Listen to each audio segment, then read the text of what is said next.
The slap echoed in the sudden silence of my own living room, a sound so sharp and final it seemed to freeze the candlelight. My own son, my David, had just struck me across the face for defending the memory of his father. I am Cassandra Bell, 68 years old, and the taste of blood on my lip was nothing compared to the shattering of my heart in front of 30 stunned guests. If you've ever felt betrayal cut deeper than any wound, if you've ever been made to feel like a stranger in your own life, then stay with me. Subscribe to this channel. My story isn't over, and neither is yours.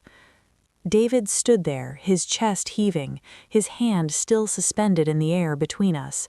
Beside him, his wife, Alara, wore a look of serene victory, her arm linked possessively through his. The party she'd insisted on throwing for my legacy had become my public execution. Moments before, I'd simply asked why my late husband Arthur's favorite portrait, the one from our 30th anniversary, had been replaced with a stark, expensive abstract print. Alara had sighed. Cassandra, that old thing was gathering dust. We're refreshing the space. It's time to look forward. When I'd said, softly, that Arthur had chosen that frame himself, David had snapped. Stop clinging to the past, Mother. This is our home now. Just let it go. I couldn't let it go. I said, this will always be your father's house. That's when his hand flew. The silence was a physical weight. I saw the horrified faces of my neighbors, my bridge club friends, my sister Celia. I saw the monstrous bruise of shame bloom on David's face an instant after the impact faded from mine. But it was Alara who spoke first, her voice a cool, clear bell in the frozen room.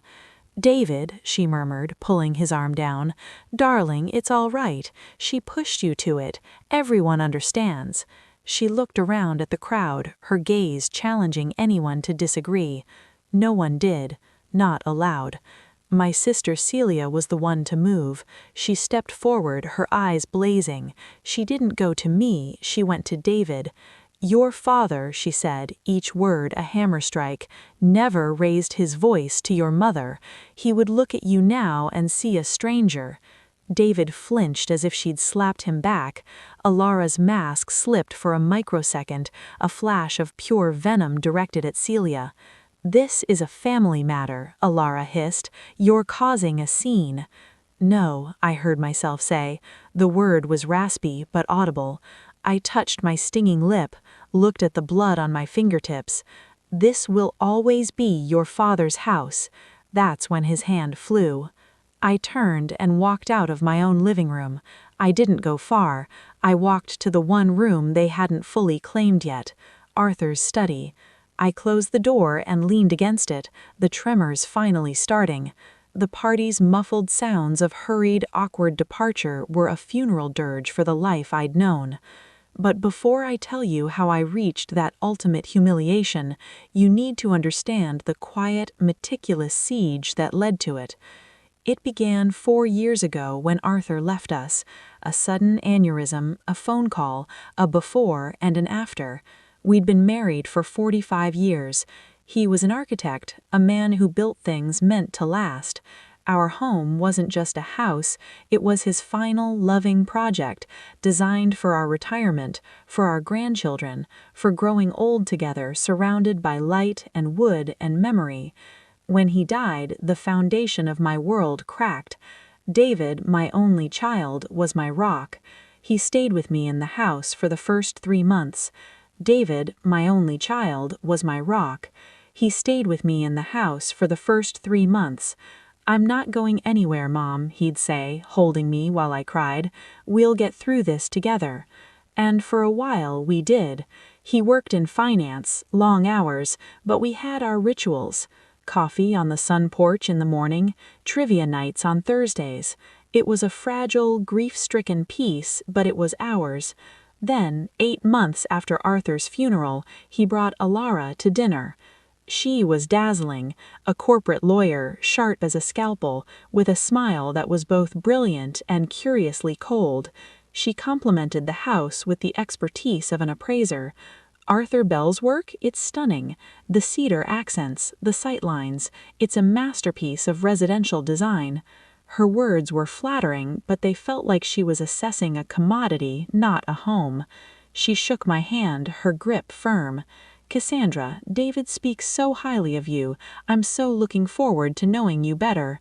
A chill went down my spine, one I dismissed as grief and nerves. I was just a lonely widow, suspicious of any change. I told myself to be grateful my son had found someone so accomplished, so certain. They married a year later in a swift, elegant courthouse ceremony. A practical decision, Alara called it. David beamed. I smiled, I toasted, I pushed the unease deep down. The changes started small, almost imperceptible. A week after the wedding, Alara hired a professional organizer. Just to streamline things, Cassandra, you have so much history here. My carefully curated bookshelves, organized by Arthur's whimsical system, biographies next to travelogues, because all lives are journeys, were ruthlessly culled and rearranged by color. It was aesthetically pleasing, and it made me unable to find anything. "Don't you love the calm it brings?" Alara asked, gesturing to the rainbow spines. I murmured something about missing the chaos. She patted my shoulder. Chaos is just order waiting to be revealed. Then it was the kitchen. Arthur had designed the kitchen for me, a cook who loved to host. It was warm, with a giant farmhouse table and open shelves for my grandmother's dishes. Alara found it inefficient and cluttered. One Saturday, a contractor arrived. Alara had taken the liberty of drawing up plans for a renovation. Stainless steel replaced warm wood. The farmhouse table was sold online. Open shelves were replaced with high-gloss cabinets that hid everything away. "It's a significant upgrade to the home's value," Alara said, showing David the 3D renderings on her tablet. He nodded, impressed. "Looks amazing, honey." I stood in the doorway, feeling like a ghost. "That table, Arthur picked out the timber himself." Alara's smile was patient. "Progress requires sacrifice, Cassandra. We're just bringing the house into this century, for all of us." The pronouns shifted. Our kitchen, our living room. My suggestions were met with a gentle, condescending deflection. "That's a sweet idea, but I think the modern approach is more us now."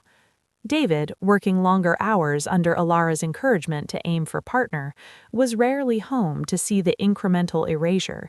When I tried to talk to him, he was weary. "Mom, she's just trying to make it nice. She has great taste. Try to be flexible." So I tried. I became smaller, quieter. I cooked less because the new kitchen felt sterile and unfamiliar. I retreated to the sun porch or Arthur's study, the two spaces she seemed to ignore. She began hosting her own gatherings, networking mixers, client dinners. The house filled with sleek, unfamiliar people who talked about equity and arbitrage. If I ventured out for a glass of water, the conversation would dip. Alara would glide over. "Everything all right, Cassandra? Do you need something?" It was a polite dismissal. I'd take my water and disappear. The whispers found me one night. I was on the sun porch, shrouded in darkness, when they walked onto the patio just outside. Alara's voice, crisp and clear. "The east wing is entirely wasted on her. She uses 2 rooms. We could easily convert it into a proper home office and gym. It would add at least $200,000 to the appraisal." David's voice, hesitant. "It's her space, Alara. This was Dad's house for her." "Was," Alara emphasized. "Your father's gone. This is an asset, David. A beautifully designed, fully paid-off asset. She's emotionally attached to a blueprint. We need to think about our future. The Bellamy Trust account won't mature for another 5 years. This house is our liquidity." I stopped breathing. The Bellamy Trust. Arthur had set it up for David, a nest egg from his first successful firm. He'd only get full access at 40. I'd forgotten about it. "She'd never agree to sell," David said.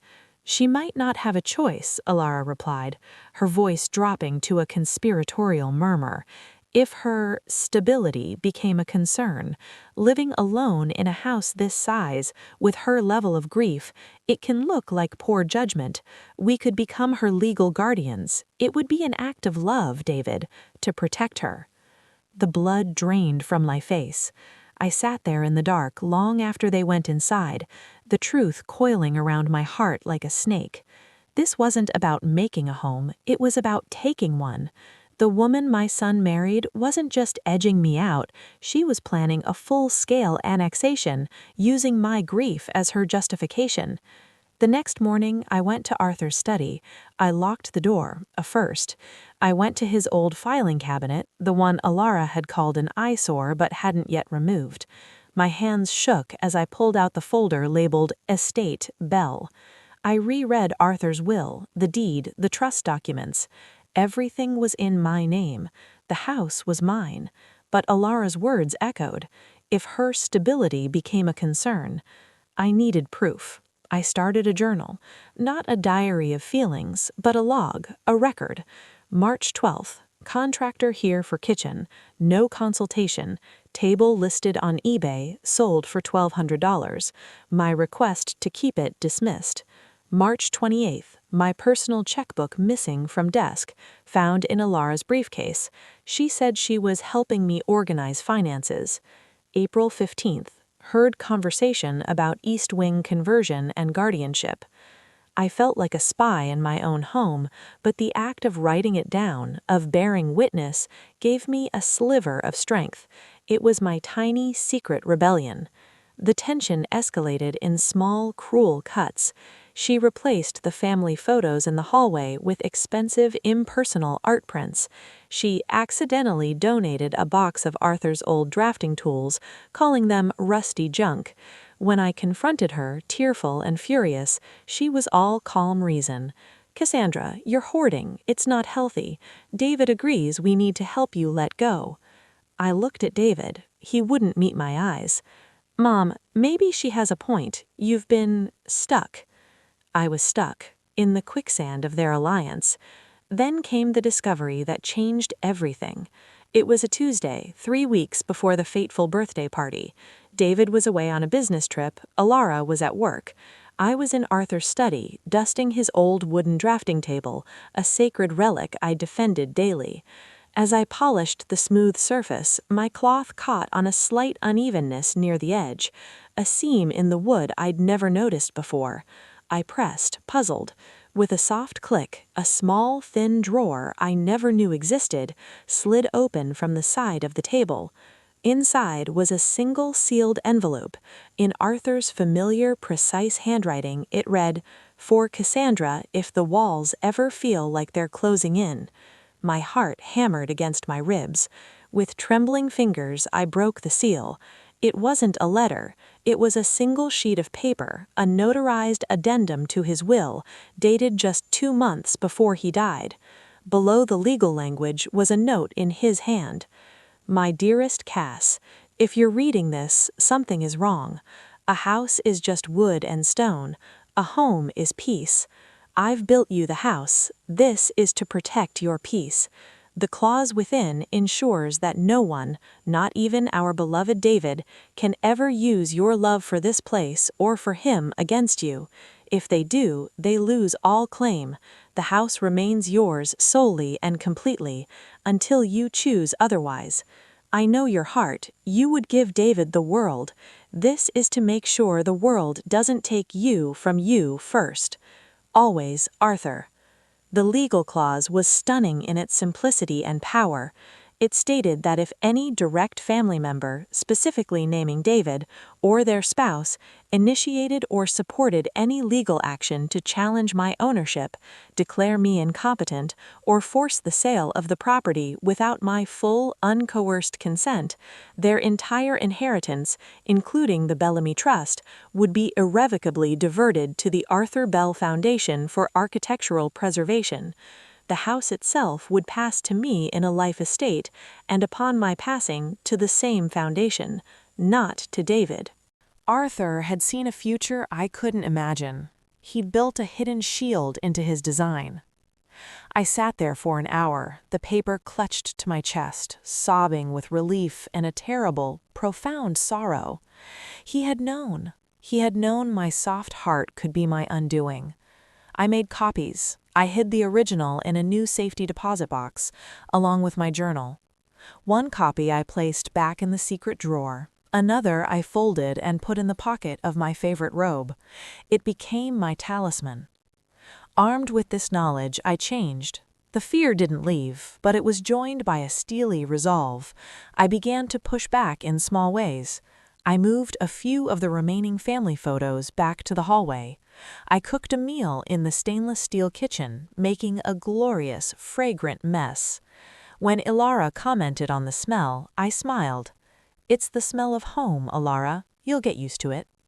She didn't like the change in me, the subtle resistance. Her tactics sharpened. A week before my birthday, she approached me with a spreadsheet. "Cassandra, David and I have been looking at your finances. The upkeep on this house is unsustainable for you. Property taxes, insurance, utilities. We've found a lovely modern senior living community, the Laurels. It has concierge medical, activities." I cut her off. "I'm not leaving my home, Ilara." Her eyes hardened. "It's not a request. It's a financial necessity. We've spoken to a lawyer about petitioning for conservatorship, for your own good." There it was, the threat made explicit. I felt the weight of the paper in my robe pocket. "You should be very careful about which lawyers you speak to," I said calmly. "Some might advise you about unforeseen consequences." She blinked, thrown by my tone. "What is that supposed to mean?" "It means the foundation of this house is stronger than you think," I said, and walked away.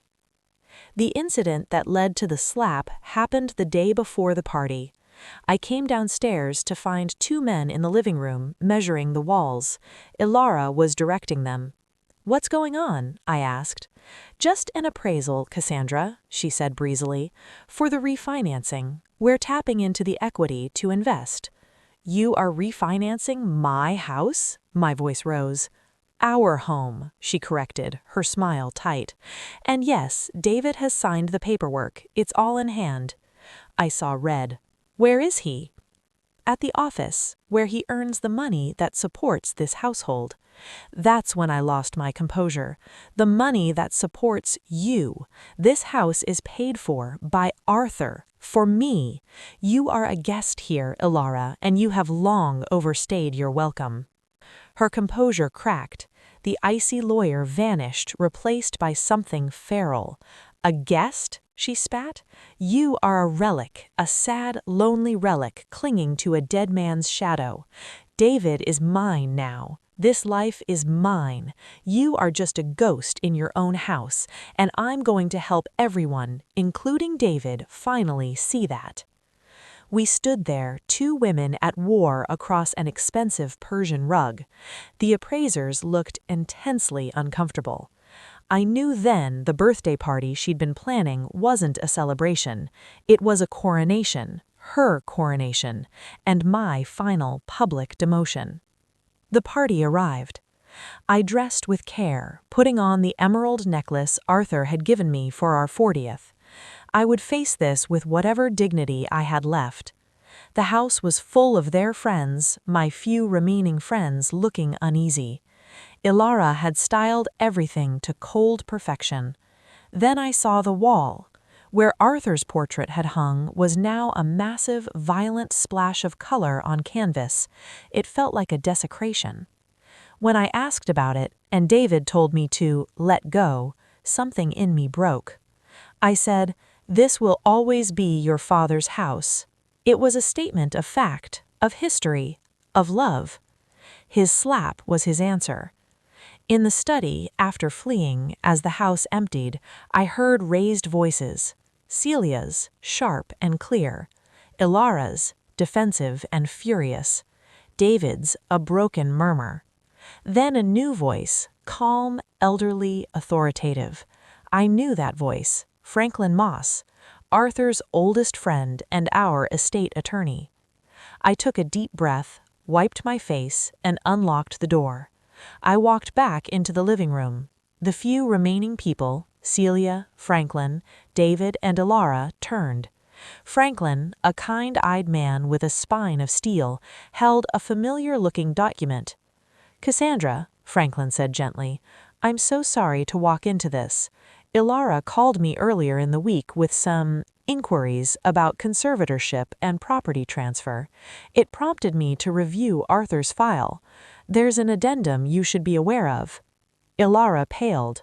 "What addendum? We've seen the will. The house passes to David after Cassandra." Franklin ignored her, speaking to me. "Arthur executed a supplemental directive. It includes a protective clause. He filed it with me, but also, characteristically, left a copy for you in a place only you would find." His eyes held mine, and I gave a slight, almost imperceptible nod. He knew about the drafting table. Arthur must have told him. "What clause?" David asked, his voice hoarse. Franklin read it aloud. The room grew colder with every word. As he detailed the diversion of the Bellamy Trust and the house to the foundation, Ilara's face transformed from shock to outright horror. That's illegal," she sputtered. "You can't disinherit a son like that." "It's perfectly legal and quite brilliant," Franklin said. "It's not a disinheritance, it's a conditional inheritance.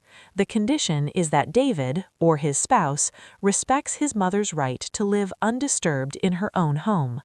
The moment you contacted me about conservatorship, Ilara, and certainly after hiring an appraiser to value the property for a refinancing under David's name alone, you triggered the clause's scrutiny." He pulled another paper from his briefcase. "This is a copy of the appraisal request, ordered by Alara Vance Bell, citing potential liquidity event for estate planning. And this," he produced a second sheet, "is an email from her to a colleague at her firm, asking for a referral to a aggressive lawyer for an elder competency case, dated 2 weeks ago."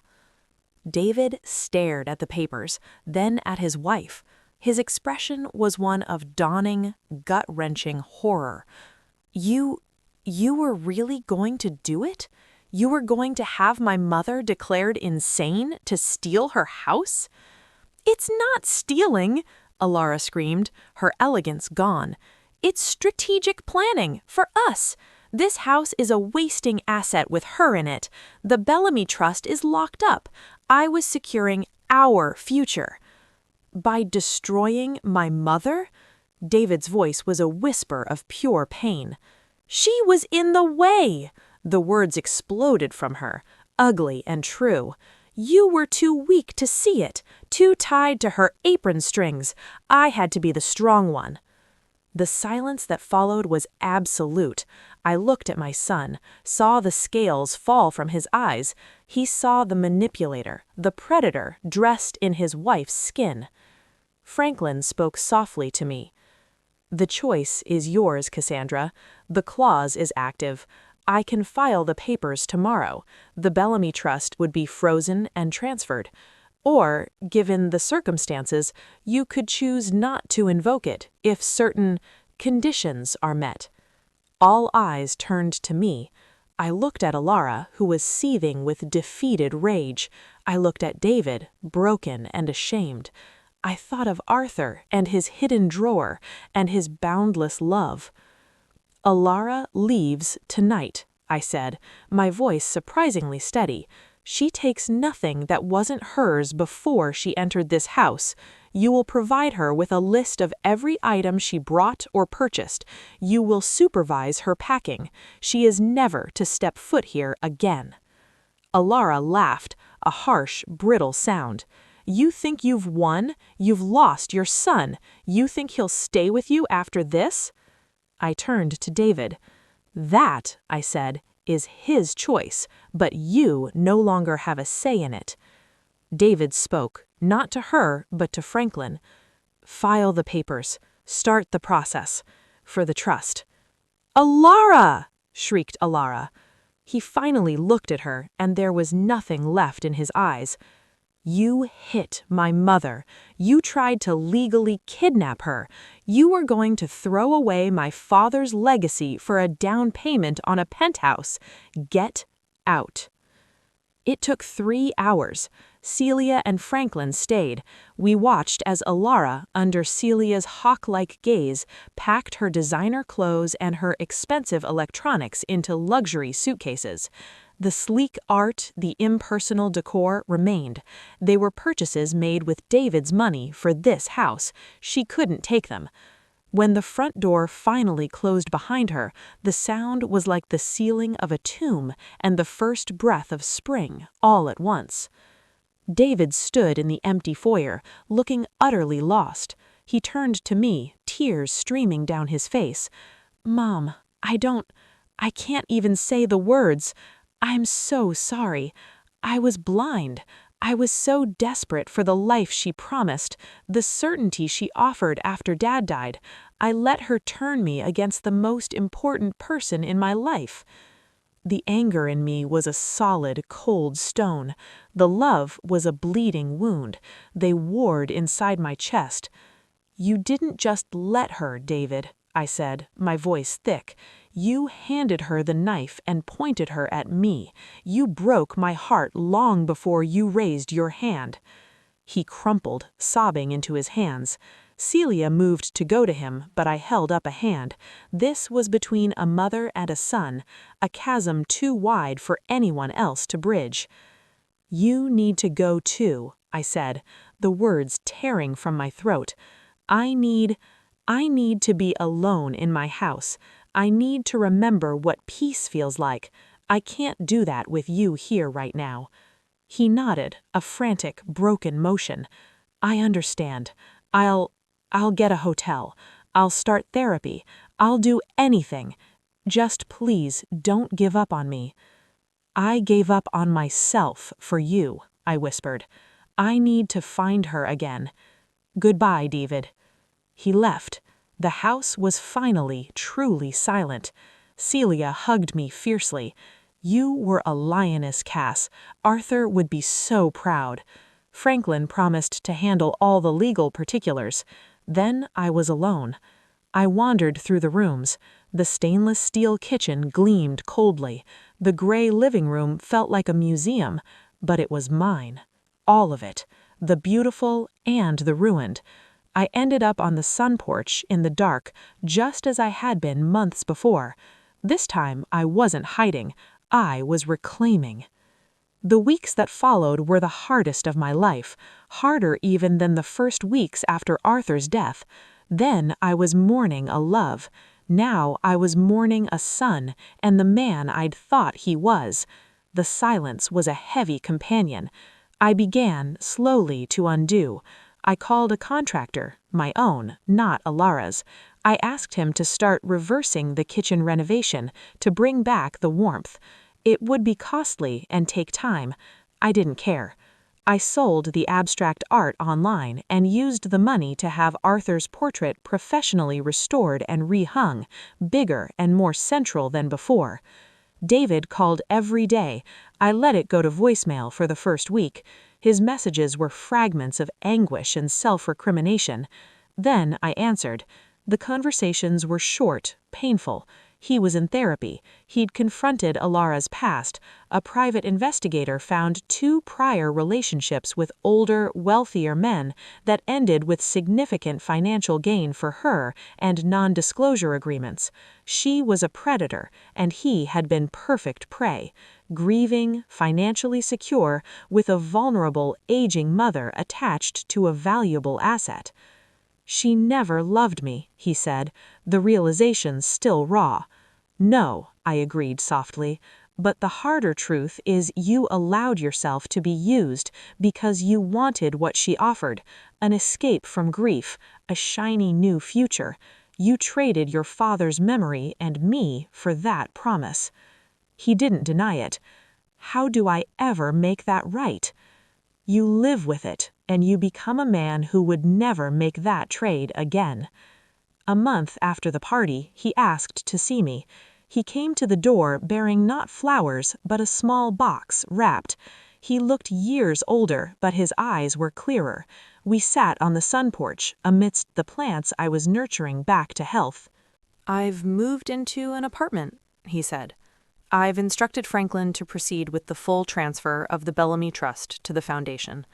I don't want it. It feels like blood money now." I was stunned. "David, that's your inheritance. Your father wanted you to have it."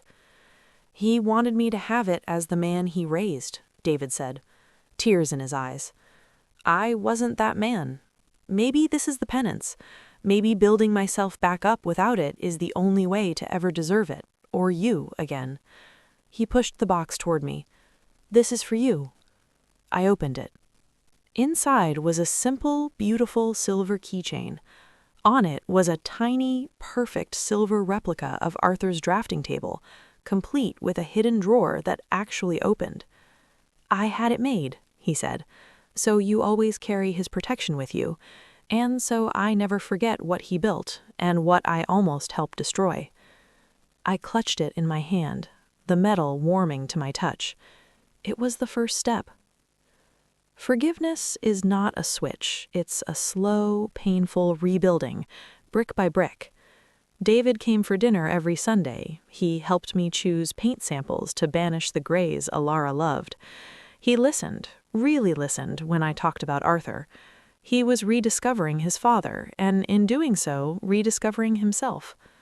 2 years drifted by, marked by the gentle rhythm of healing. The house slowly shed its cold, staged beauty and regained its soul, a patina of real life, of my life. Scuff marks from moving furniture, a new crack in a tile from a dropped pot, the smell of my lavender polish in the hallway. It was imperfect, and it was mine. Then one Sunday, David brought a friend. Her name was Lena, a landscape architect with calloused hands and a laugh that sounded like wind chimes. She saw the house not as an asset, but as an organism. "The light in this hallway is incredible," she said. "Arthur must have loved the afternoon sun." She noticed the way the cedar had aged. She asked about the garden, about the native plants. My guard, perpetually up, softened a fraction. Over lunch, she and David talked about their work, their dreams. There was no talk of liquidity events or appraisals. She spoke of creating parks for children, of sustainable gardens. Her eyes held warmth, not calculation. Weeks later, David asked to talk. We were in the garden, where Lena had helped me plan a new perennial bed. "Mom," he began, nervous, "Lena and we're serious. But before anything progresses, she asked me to sign a prenuptial agreement." My breath caught. He continued. "Her idea. She said she fell in love with me in a 1-bedroom apartment, helping me rebuild my life from scratch. She doesn't want anything that was mine before her, and she specifically, adamantly wants to waive any future claim to this house. It says it's your father's gift to you, and it should stay that way forever." He broke. "She's the anti-Alara. She's healing me." I looked at my son, at the good man painfully reforging himself in the fire of his own mistakes. I saw the ghost of the boy he'd been, earnest and kind. I took his hand. I said, "You have my blessing." And for the first time since the slap, I meant it with my whole unguarded heart. The wedding was in the garden, under an arch Lena built herself from reclaimed wood. It was simple, full of friends and real laughter. David's vows were simple. I learned that love isn't about building a portfolio, it's about building a sanctuary. You've shown me what that looks like. Thank you for teaching an old son new tricks. That night, after the last guest had left, I sat alone on the sun porch. The embers of string lights twinkled in the garden. I held the little silver drafting table keychain in my palm, running my thumb over the tiny, perfect drawer. I looked up at the stars Arthur and I used to name our own. "You were right, my love," I whispered into the quiet. "The walls did close in, but the foundation you built held. It held me until I was strong enough to hold myself. And in the end, peace wasn't the absence of the storm, It was the quiet, unshakable knowledge that I could survive it. The bruise faded. The humiliation receded into a scar, a story. The house stood not as a monument to the past, but as a testament to survival. It was no longer just Arthur's house or my house.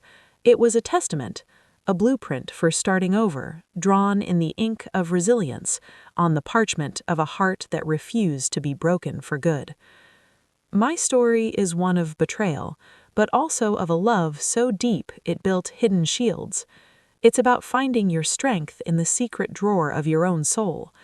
If this resonated with you, if you've ever had to rebuild your walls from the inside out, tell me your story in the comments below. You are not alone. And if you want to hear more stories of quiet wars and resilient hearts, subscribe to the channel. Stay with me. The next chapter is always waiting.